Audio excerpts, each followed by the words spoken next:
Last time on Wanderlust. Let's talk about how connected we think the world is in this most modern age, where we're playing now. All the way out to Smokey Banks, that's going to be like once a week, maybe even less than that. The National Eco Urbs had the most interreliance, which probably, like she said, is why they probably have the most constant transit between them. How do we think people communicate? How do we think people are entertained? What do people do with their leisure time in general in this world? Oh, I see what you're saying, is there's a short-range communication. Yes. But not necessarily a long distance. But like between Eco Urbs, I think you'd have to go to an internet cafe. I was going to say, I think that mediators have individual ones. Responsibility is everyone's right, and everyone's rights are our responsibility. That entertainment has moved into a much more open outdoor thing. Oh, yeah. It's, you've got like the amphitheater or like how people set up in parks now. Part of the gardens, there is a kindergarten. And so elementary school, kids go to the kindergarten for garden time, right? Learning how the Eco Urb functions is like taught at kindergarten. Within like rights as a member of society, you're an adult when you're around 14 or 15. So you work 20 hours a week in the Eco Urb. If you want to learn a trade, you start as an apprentice. You have to seek education in that. You get qualified in it eventually as like some kind of journeyman. I think the holidays are kind of the more uniting thread between all of them. Well, there was another thing we talked about being unified, and I still think should be, which is the obstacle courses.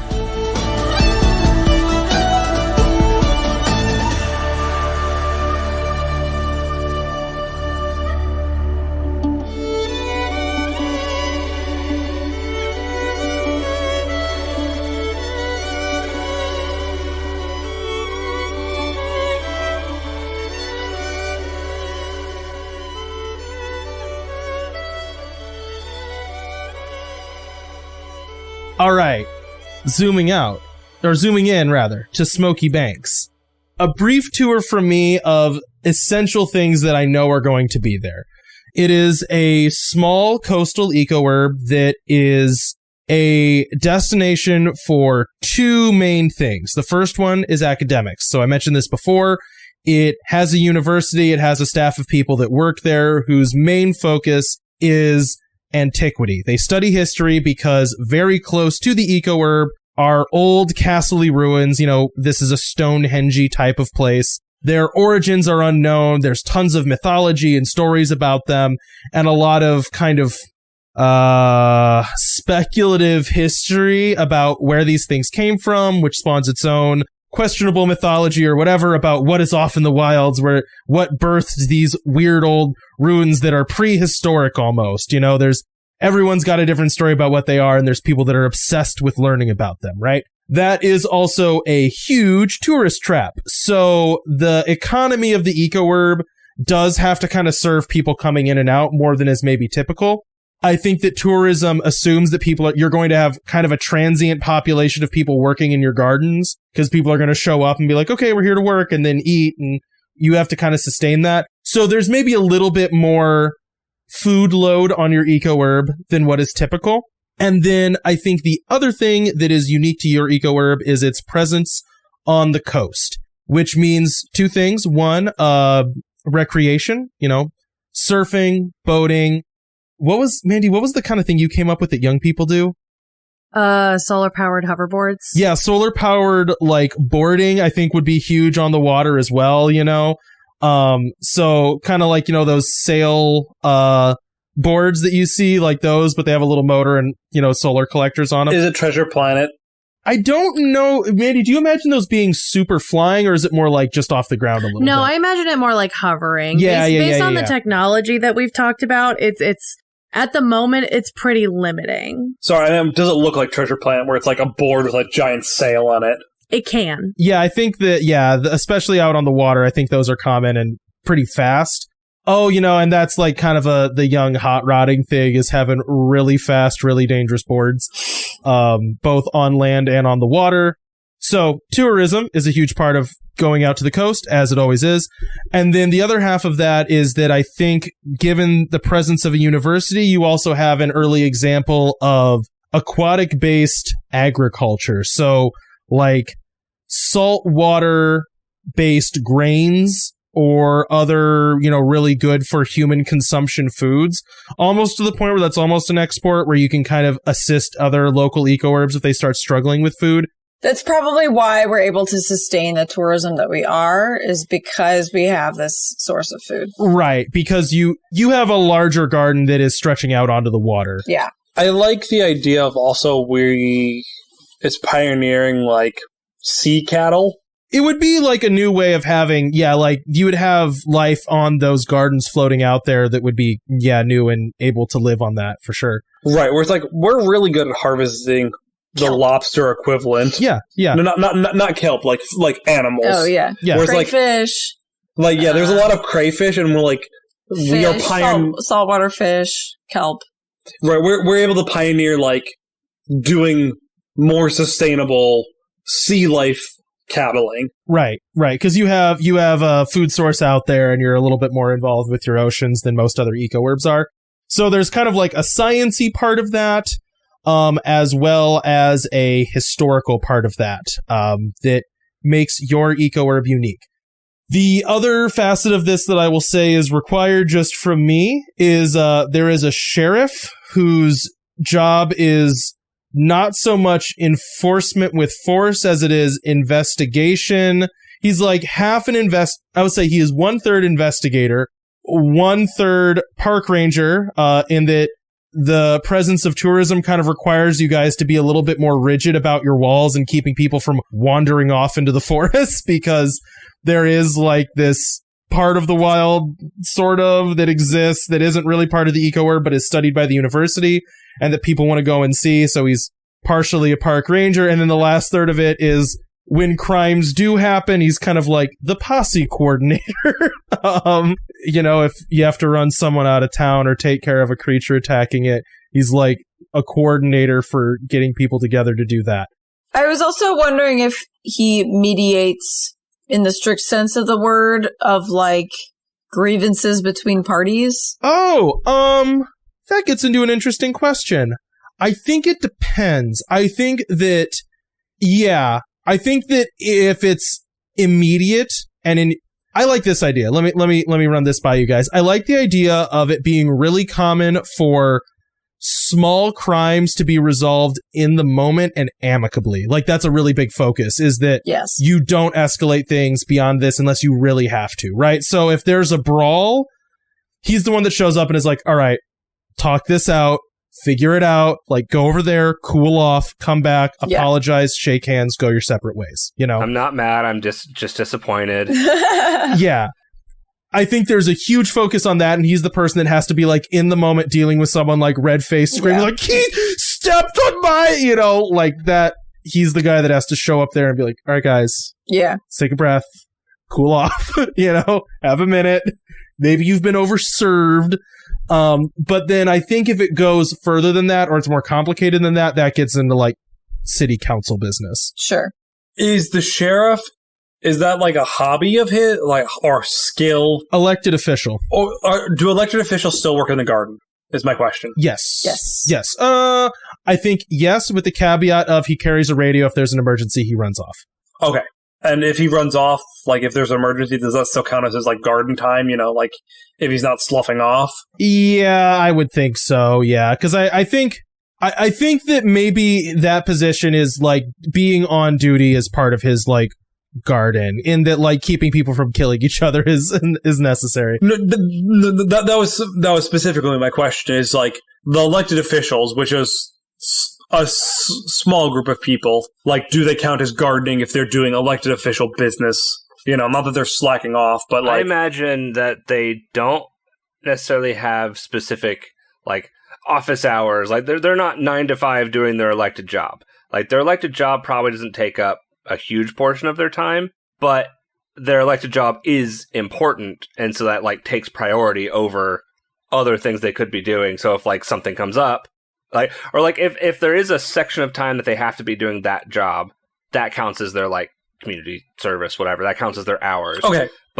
And then in the case of like with the sheriff, if he's out doing his gardening and he gets called, that just replaces what his duty is for that day. Yeah. Or for that time. I think I agree with that. Yeah, if you agree with that, Cody, I'm cool with that. That's what I was thinking, where it's like, oh, if I'm a city planner and I have to build a new road and like make the plans for that, that counts as gardening time. Oh, no, I actually disagree with that. I think that would count as your skill. So like, okay, let's say your skill is a stonemason and you're the head person for the stonemasons and you're trying to talk with the gardens because they need a new path. That would count as you practicing your skill, which is logistics around being a stonemason and then doing the stonemason work. Okay, I'm cool with that. Garden is like baseline, everybody does it. And then your specialization. Yeah, the difference with the sheriff is this could be emergency. Yeah, your specialization is beyond that, time beyond that.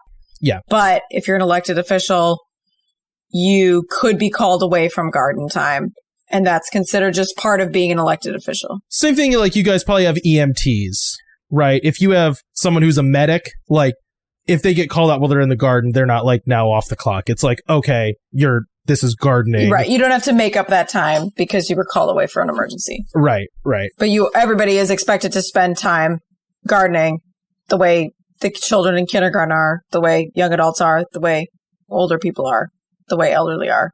Zach did allude to an interesting situation where someone in one of those positions, which granted, they probably wouldn't be in that position very long if they did this, is someone like, let's say the sheriff is just bored gardening and he's just like, oh, I totally got an emergency, gotta run. And he goes and just slacks off the rest of the day. I think you would not be elected an official. Right. Yeah, you wouldn't get elected again.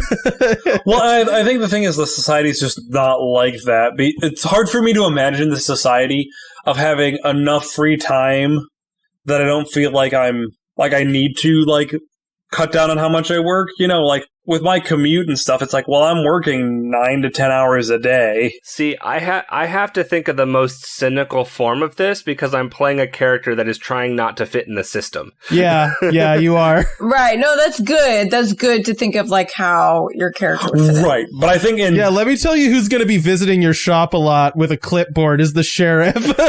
Exactly. I was already thinking, it's like, I'm probably pretty well acquainted with the sheriff. Yeah, because you just slot into a part of society that is morally dubious, which is like tourist, because you like make like kind of touristy knickknacks, right? Well, we'll get to that when we get to character introductions. But yeah, we'll get to that.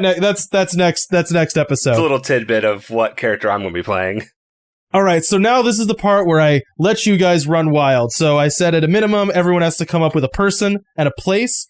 So who wants to go first? I want to start with a place. All right, I want to start with a person. Zach had his hands up first. So Zach, give me a place. So the place that I have is there's a lighthouse. Since we're Foggy Banks, it is super important that people don't run into... I also imagine that we have like kind of cliff sides around us. Like there's definitely a beach. Yeah, definitely. There's a lot of cliff sides and rocks. So there's definitely a lighthouse, and manning that is super important. I really like that idea. I really like that idea a lot. Ooh, do you think that's a skill?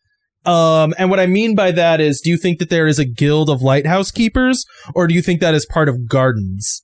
Now, let me pull back a little bit. What that is saying is, within the structure of the city, do you think there are people called lighthouse keepers that vie for their trade, or do you think that is just an integrated thing that everyone learns how to run the lighthouse? I think it is both.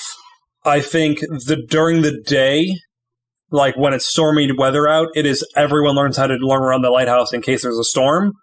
I think at nighttime it is considered a skill because someone has to stay up during the night shift to keep the lighthouse operating, and I think that is paid for. That does bring up an interesting question, though, because, lighthouses have to run day and night, and someone needs to be watching it. Those people that are watching it at night, what do they do during the... I assume they're sleeping during the day, but what does that mean they do for their community service? I think that they have, so the way I imagine this is there is basically one person that works the lighthouse mainly. Like, it's his skill, or there's a couple of people that work it as their skill, and they work shorter hours during the day. They work only 20 hours a week is 4 hours a day for 5 days. So they work 3 hours a day for however many days that would be, 3 times 7. So they work 3 or 2.5 hours a day and get to do tack it on where they can. but their main thing is they work at the night. Like they stay up all night and work the lighthouse. Or could it be a shift system, like where you have It would be that. where it's like, okay, you work these 3 nights on the lighthouse at night, then you get 2 days off to adjust your sleep schedule, then you have 4 days doing community stuff, and then another how many ever days off. Like, let me make a slightly different suggestion here, which is working the gardens is not a set hours. It's not like between 10 a.m. and whatever. Probably most people work a normal business hour because that just kind of happens within society. But you can definitely work in the gardens at different times, right? Oh, yeah. So if you have a more nocturnal life, you're not cutting yourself short of sleep. You just have different awake hours than maybe the majority of society. But that would also be true if you're a person whose skill is cooking at night. You're going to have different hours. You're not going to wake up as early as someone who, has a different skill, right? Or you're like making bread at 4 a.m. and then you're going to bed and then other people are eating it. Right. Yeah. Like the garden shift does not have to be these 4 hours. It's all day, and it's just you are expected to work in there at different times. So I think the lighthouse keepers are just frequently more like nocturnal and vampiric, but not like overworked or working truncated hours. So then I would say there is a guild of lighthouse keepers. They are the people who work like the 6 p.m. to 6 a.m. shifts, typically. Like, they're the people who make sure the lighthouse is lit whenever it's dark. Everyone is trained to do the lighthouse because those people are off when they're sleeping during the day. And I like that idea. So everyone is trained how to work the lighthouse in case a storm rolls in at 10 a.m. and the lighthouse keepers are sleeping. Yeah. Like, someone needs to go light the lighthouse so that ships don't crash. Okay. I also like the idea of it being like a pseudo Coast Guard position, like a lookout of making, if accidents do happen on the beach or on the coast, that they're kind of the ones responsible for calling that out and, rallying a rescue or whatever. Yeah. Well, I also think I like the idea that they're kind of like Harbor Masters maybe Harbor Masters, where they're kind of like are scheduling the ferries docking there to a certain extent. And I like the idea that ferries typically then only dock at dawn or dusk when the lighthouse keepers are awake. Oh, sure. That kind of makes sense. Yeah. Here's a question. We mentioned like having a beach and having those guys be responsible for anything that happens out there as well. Does the Eco Urb walls like contain the beach, or is that outside of the walls? Like, it basically, I think they would contain the beach. Okay, so basically it's like a U shape of walls, including the beach. And I would also say that your Eco Urb probably has less walls than is maybe typical, because it was a very far away Eco Urb, like very, very far away. You are in the boonies. So I think that probably you have some walls around where there used to be rail into the city, and then like where the ruins are, those walls have maybe degraded and just haven't been super well kept. So yours is more open to the wild than is probably typical of one that saw conflict with the national Eco Urbs. But good question. I would imagine it being a you. All right, Caitlin, person. I have people and places. Just do the person right now. You can do both. It's whatever, Okay, well, their place is basically where they work. It's fine. Yeah, I'm less structured about this part. Yeah, so the first person is the PA person. So when there's like PA announcements. Oh, yeah, I like that. And I don't know if this would be out of like the sheriff's office or like a governmental office. But this person is like young and quirky, and like she's got all of her homemade jewelry, and that's like a skill that she has, is making jewelry. She's always listening to like new music. She's in a band. She like will tell you about her new band, right? Like, she feels like every time you see her, she's always in a new band. I like this idea. And she's very like peppy and extroverted and loves being like the announcer for people because it means she gets to interact with a lot of people. I like that. Can I add something to your character? What Caitlin? is that? She has one side of her head shaved because she just puts up her like the giant headphones only to that here. Oh, okay. She's got like the one ear ones. Yeah. So, or she has like 2 ear ones, like all of our gaming headsets, but she only puts up one ear. So she's shaved like... She looks like a radio jock. Yes. Yeah. So she has one side of her head shaved so that she can put up to that ear. Yeah. And it's like her hair isn't in the way.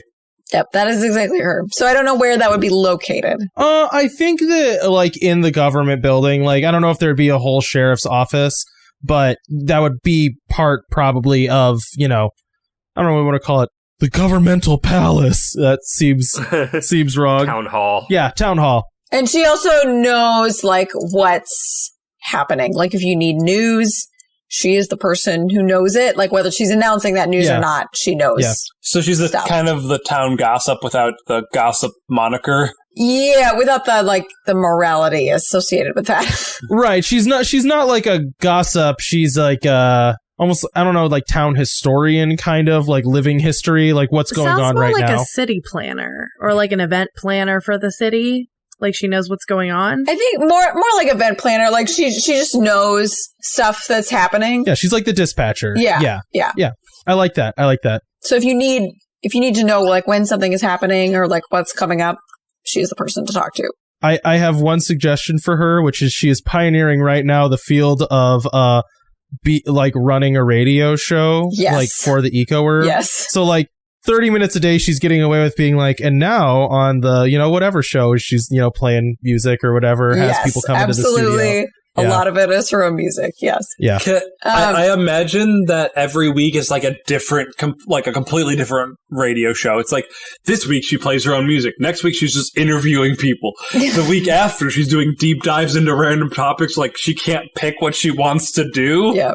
And I imagine early in this process, she basically just started talking to a CB radio. Into whatever the radio system thing we had. She just started talking into it on a particular channel, and people, and just not like expecting someone to talk back to her, which theoretically they could at the beginning until they got better, like different equipment for this. And so you just learned, if you want to hear, does she have a name? Have you given her a name yet? I have not given her a name. Okay.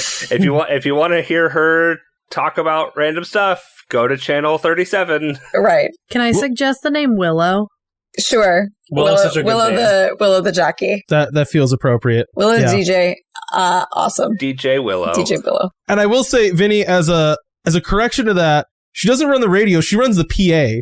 This is going out on the PA. Yeah. I was imagining she wouldn't want to do it on the PA because I think the Eco Urb residents would not stand for that, just having stuff blasting over the PA all the time. I like the idea of this being like kind of gray, that it's like they suffer it for half an hour.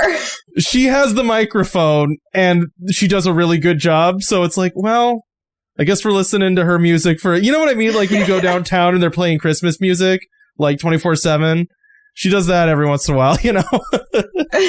I like the idea that people were getting upset about it, but then an emergency happened in the middle of her show once and she completely stopped her show and like took care of her job. And then went right back into it. And she like saved the town. And so now everyone's like, okay, you can play whatever music you want. Yeah, I mean, she's well liked. Yeah, it's like one of those things where it's like a little bit of an eye roll, but also it's like, gosh, she's really good at this though. You know? Well, it's the thing is also just like everyone trusts her. Like if an emergency happened, everyone trusts her to stop doing her radio show and do her job and then get back to her radio show. Where it's not like, oh, she would be like, well, I'm doing my radio show. I don't have to do my job right now. Gosh dang it, Caitlin. Now I want to do like, that's kind of what I want to do for the intro of all the episodes now, is her like talking about the town. Do it. Is Willow? Yeah. Well, okay. So I didn't mean to like for her to like take up 20 minutes, but so that the Willow the DJ is my one NPC. I love Willow. My other NPC is Maggie. And she is an older woman. She's got lots of wrinkles. She's got long gray hair and a braid. She is brusque and blunt, and she repairs backpacks. She is like seamstress extraordinaire, but primarily outdoor sort of things. So like any sort of like tent or shelter or backpack, not like interior things, but like external stitching that needs repairs that need to be done. She is the person to talk to. I like her a lot. I already have plans for her. Okay.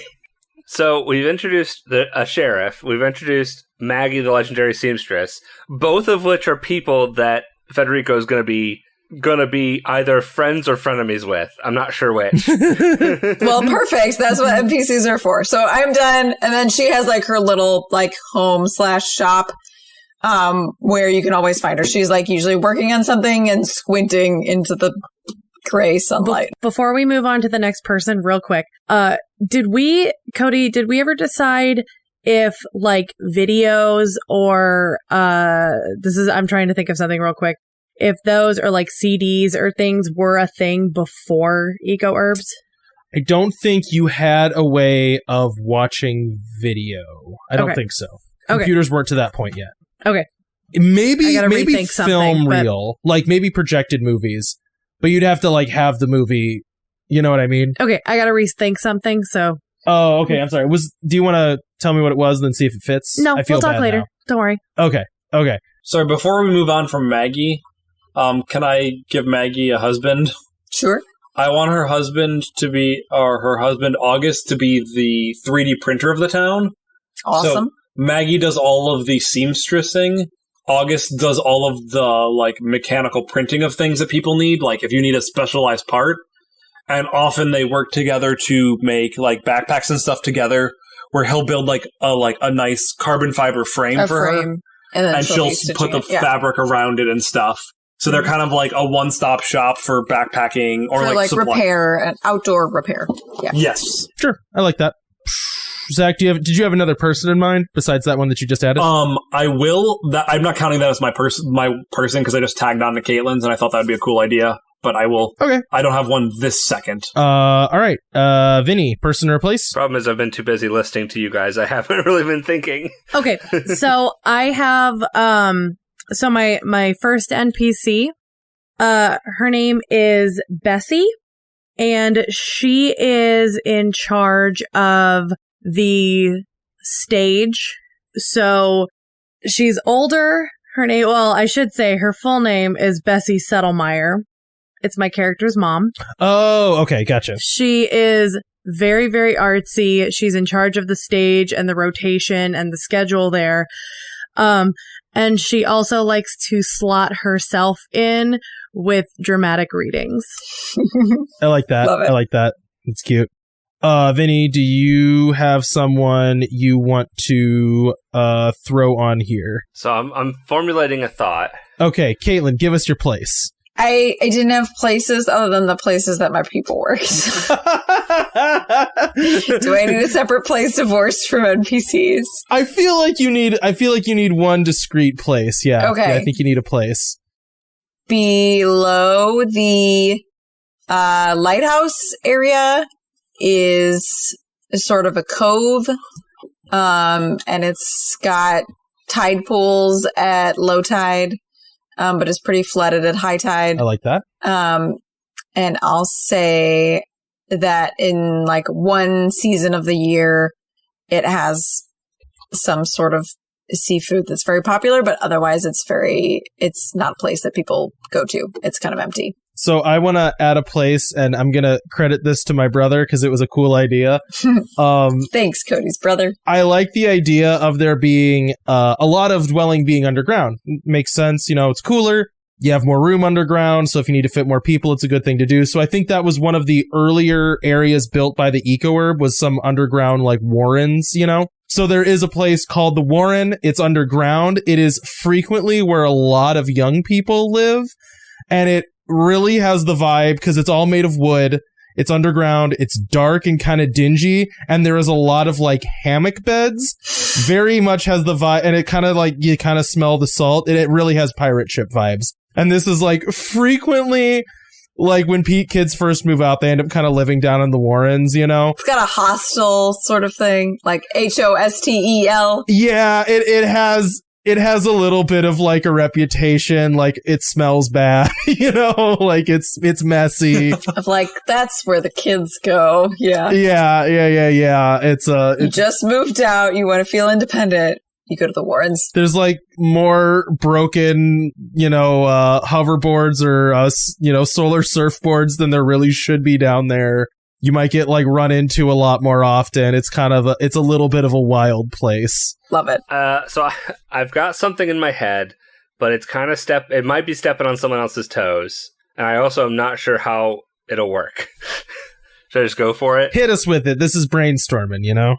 I was just thinking of a library. So somewhere that like knowledge and like a lot, like all the knowledge and stuff about how to run places like this, like books on gardening and books on like just books on little like everything you need to do to keep the place running. And that could be part of what they teach. Like part of like they use some of the material from this in the schools. And then I was thinking about how it was primarily a very pragmatic place. Like it's meant to be a repository of knowledge. And this is where it starts stepping on someone's toes. Then this young woman starts showing up looking for very more fictional type of things, and they start having to get in very pulpy fictional stories in, and it starts to transform into kind of a hybrid knowledge of repository and some fiction, but it was like not its intended purpose. It's a library alone. And that's where I ask you, Zach, are you okay with me basically tacking this into your character backstory? Well, the thing is, at the point of where we're at the story, my character would not be there to request Pulp Fiction. Okay. So this is meant to be before we get there kind of thing? Let me think about that for a second. Let me think about that. Because I think I have a comment. Maybe that's something that could evolve in the story. Maybe I just stick with it's a repository of knowledge. It's a place that has all of this knowledge that's meant to benefit the Eco Urb. You can access data dumps from other Eco Urbs. Well, I think, in my opinion, that like fiction becomes an important way that communities connect. Now that you can communicate between Eco Urbs more frequently. Well, I think it developed the same way. Sharing fiction is a bigger deal. Well, I think it developed the same way also books did, where it's when communication was completely dropped, books were easy to send. Like, they could send books. That's true. You can't send music in the same way because we did not have audio files. Yeah, it's a smaller file. Let me maybe make this suggestion. So I like the idea of the archives of the town, which are different than a library, right? This is official records, histories, this kind of thing, right? This is, court documents, council documents. This is where all that stuff is stored, right? But, well, I think that might be two different places then. I think that, maybe like a civic library is like, because Zach talked about there being like living encyclopedias as places in Eco Urbs, and I like that idea. I think maybe the town archives might be someplace different, like this dusty basement, See, I was thinking of somewhere more publicly accessible. When someone needs to look up something for how to handle this particular type of weed, they go there to find the horticulture book they need to, like, oh, what chemical do we use on it to get rid of it, or how should you deal with it? Well, and I wonder if kind of like pulp novels are kind of maybe they're like a local thing. Like, this is like a local delicacy that Zach's character is going to be missing out on, and now they're going to have to try to procure, Oh, yeah. Like little free libraries. Yeah. Yeah. And if this is straying too much from your idea, I like the idea that libraries as we know them exist, and they're like very like reference oriented. But the riverboats, however, they're willing to traffic any book that they can get their hands on because they're stuck going up and down the river, and like that means whatever the riverboat captain reads is kind of what's on the boat a lot more often. So they're like a traveling little free library. Right, like they weren't intended to be the libraries, but all of a sudden, like, this captain really liked Pulp Fiction, and now there's 75 Pulp Fiction novels that he's willing to loan out because he's read them 14 times each. Right, so when Jim is in town, you get adventure stories, and when Susan is in town, you get fantasy. Maybe personal ownership of fiction is maybe like kind of expensive. Like, you have to spend a lot of money to get a book. Books are kind of inefficient as a way of storing stuff, right? Like, a lot of paper and machinery goes into making, like, having infinite paper is a luxury that you guys would not necessarily have, right? Yeah. So something frivolous, in air quotes, like fiction, right, that you could orally recount or even get digitally in like the internet cafe, maybe that's like a little bit more, that those are a lot rarer, right? And so library is really important because it's a way of, minimizing how much you're spending on having all of these stories. But Zach, like you said, maybe the Eco Urb that your character came from, kind of like Pulp Fiction, this like kind of cheap, lowbrow fiction that was printed, is because, maybe you worked in a paper textile, or maybe they got really good at recycling paper and were sitting in a place that had a lot of recycled paper so they could get that. So maybe that's like kind of the library starts looking for that for you because you're wanting to rent those, or maybe you donate a few and that kind of starts a scene. And then, it's like how does the library get them, or do you get them, is kind of like up in the air, I like that idea. But I think the library that starts looking for Pulp Fiction is fun.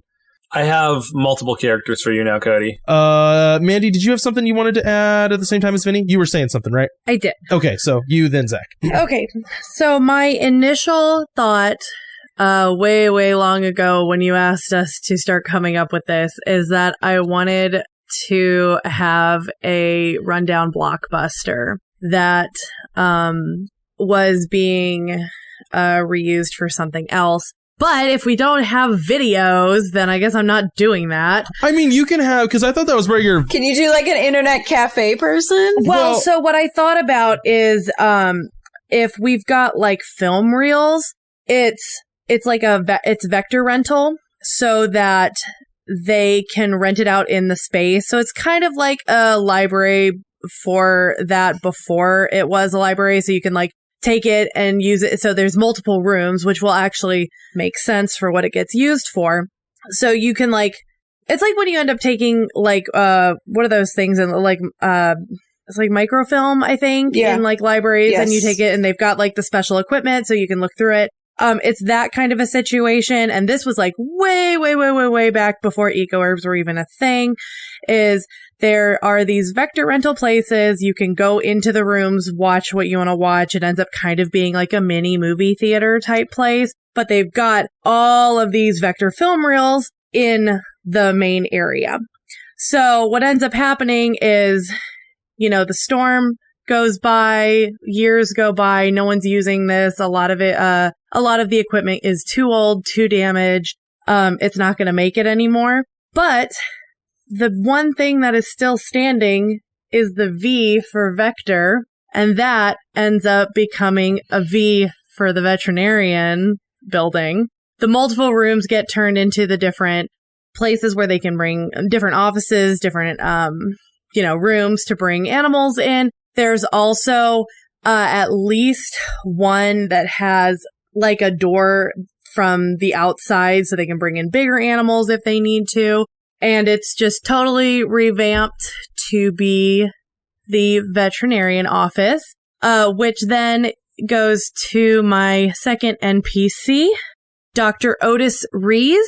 He is about 60 years old at this point, at least when we start playing. He has been the veterinarian for years and years and years and years, and just basically doing what he can. I would say like he didn't get extra training per se. He just knows what he knows from working with animals. He's like a very genial, very sweet old man who's like, his whole life is just, he likes animals way more than people. All right, Zach, you said you had NPCs. All right, the first NPC I have is River Larkins. He is the premier artist of Smokey Banks. He specializes in glass blowing. I like that. Yeah, you're near a lot of sand. We're near a lot of sand, so glass blowing is kind of unique. He is, middle-aged, vaguely middle-aged, somewhere in that range. I imagine him as like basically the Bob Ross of glass blowing. Like anyone who wants to learn how to glass blow, he'll be happy to teach them. He is very patient, very kind about all of that. And he's also really, really good at it.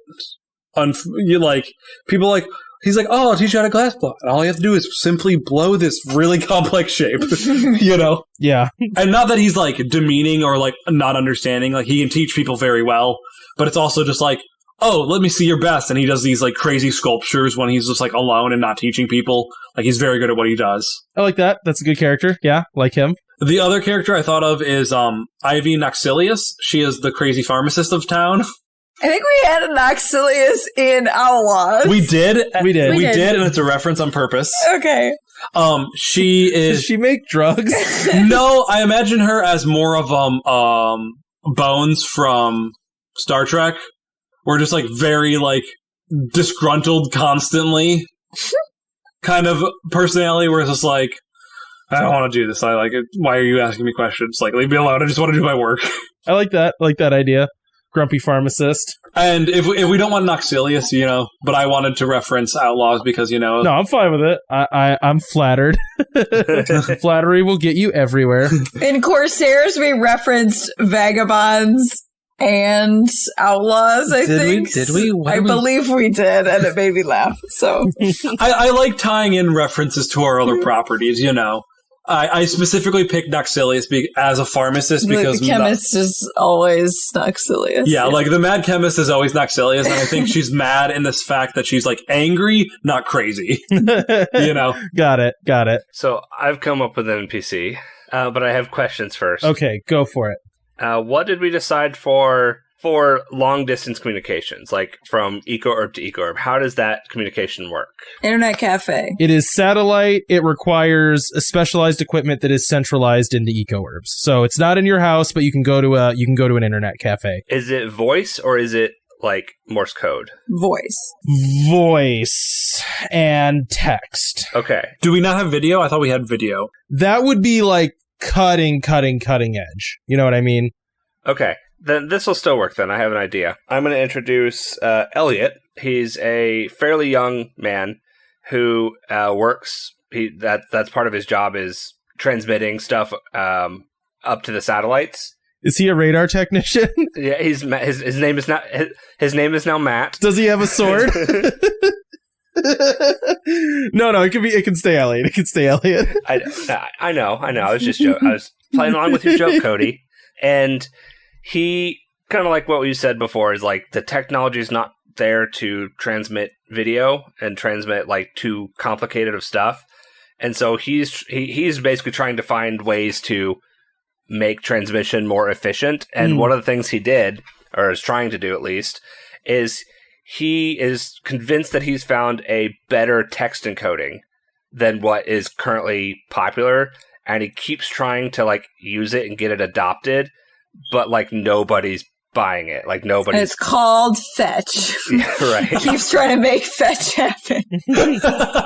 Yeah, like he's trying to use this more efficient text encoding and just not catching on, but he keeps trying. So this is kind of like he's like the Betamax of this thing, right? Like, come on, guys, Betamax is better. Like, kind of. Yeah. Yeah, it's like one of those things. Is like the best standard is the one that wins. Yeah, it's the one that's used, and he's trying to invent a standard that nobody wants to use. I like that. Kind of like frustrated Unix guru looking guy. Except he's young. Well, yeah, that's true. Hey, some of those real weird computer sciencey people were young. They just had giant beards and somehow looked 80 their entire lives. It's a little bit of a wizardy looking guy. I like that. Has everyone done... Caitlin, I don't think you've done a place yet. I did a place. Remember? It's the place beneath the lighthouse. Oh, you're right. The tide pools. You're right. All right. Does anyone else have anything else they want to tack on? I want to add the Smoke and Bone Tavern. I mean, you can add a tavern. That's fine. We said that there are evening restaurants. I want it to be called the Smoke and Bone because I don't know why that name is sticking in my head, but I think it's like the barbecue place or their equivalent of like fish barbecue. I don't know what it's called when you barbecue fish.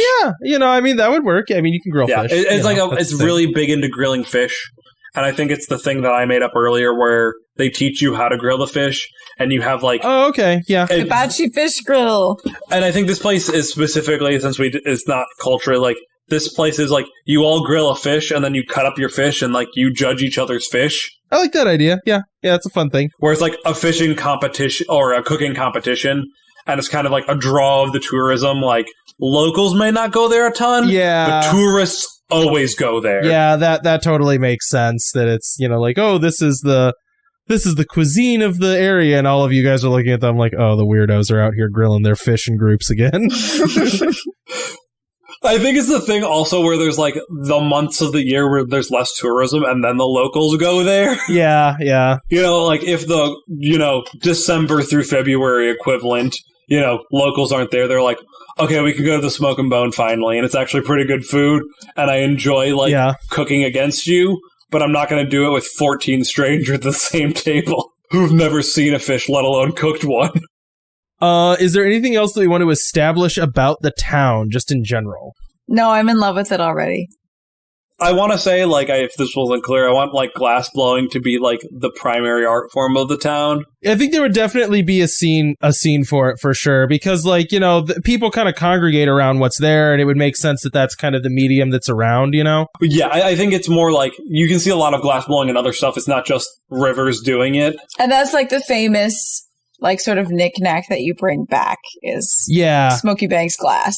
Oh, you know what? I think I would add on that really intricate sandcastle building is also pretty common. Because that's super sustainable. It doesn't require any resources. Anyone can do it. There's a big culture around that. I love that idea, too.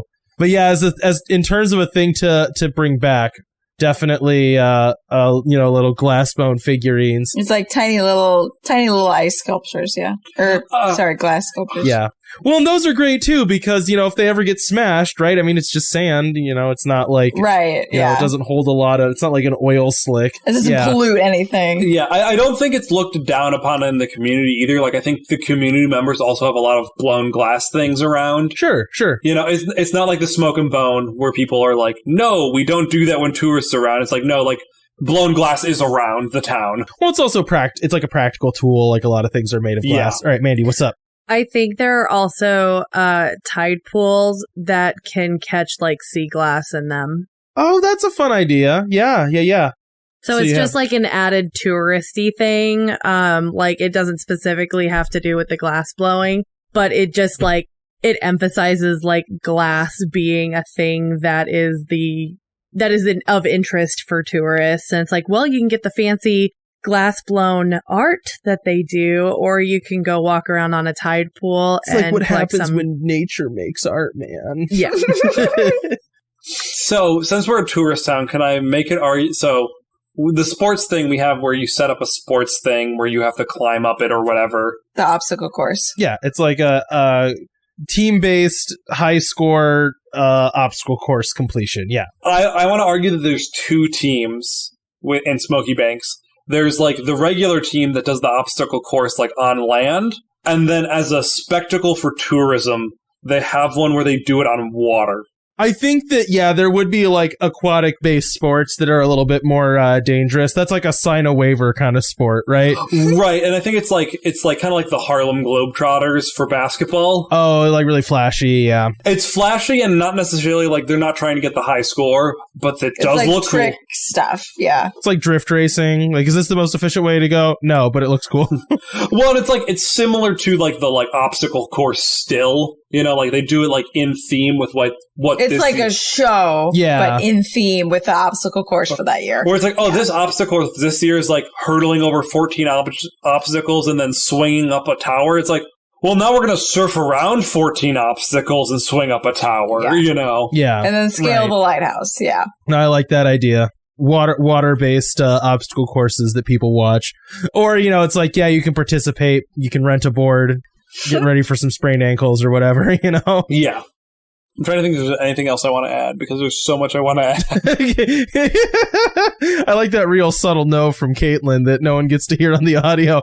Is there anything else I should add? Caitlin's shaking her head, staring at Zach. Caitlin's no, we've been recording for 2 hours. Look, we got really in the weeds with a few things. I'm trying to think if there's anything else I want to specify up front about the town. I don't think there is. Some of it you guys are going to find out organically. Some of it's you're not, so that's fine. Are there any weird pets that this town has? Pets? I think Yes, Mandy pets. should introduce that if that happens. That's what I was asking. I don't have an idea. I was just asking, is there a certain pet that is more unique to our town? I have nothing specific. I have thoughts on pets, but that will probably end up being revealed more during. That's more about your character. I would say pets exist. They, I think, can be as diverse as you would imagine, because I think they are things separate from the livestock of the town. Pets are not there to sustain humans, physically, they're there to sustain them emotionally, so they don't have to fit into the ecosystem as well, right? So, domesticated animals that are there to snuggle with are different than domesticated animals that are there to eat. So yeah, you can have pets, but I think that's up to you if you want to have a specific kind of pet. That's, that does not have to be as sensical. Does that make sense? Mm-hmm. Because it'd be a much lower population. Okay, I think we're going to call this good. So next week, we'll start with character introductions, and then we're going to be into actually playing the game of Wanderlust, finally, which I am so excited for.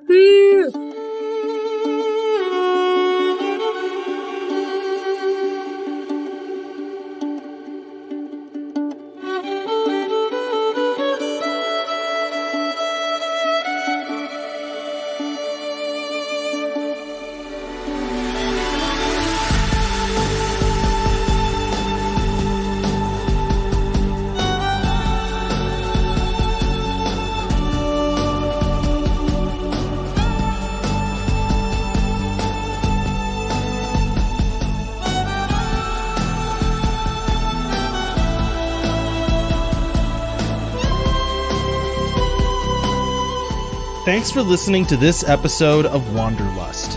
Music for this show is credited down below. If you like this campaign, you can find more of our shows at the Wandering Gamer website or on Podbean. You can also find us on Twitter, Instagram, Facebook, YouTube, and Twitch. Links in the description. Now bear in mind, in the wilds, some wander to get lost, and some wander to find themselves.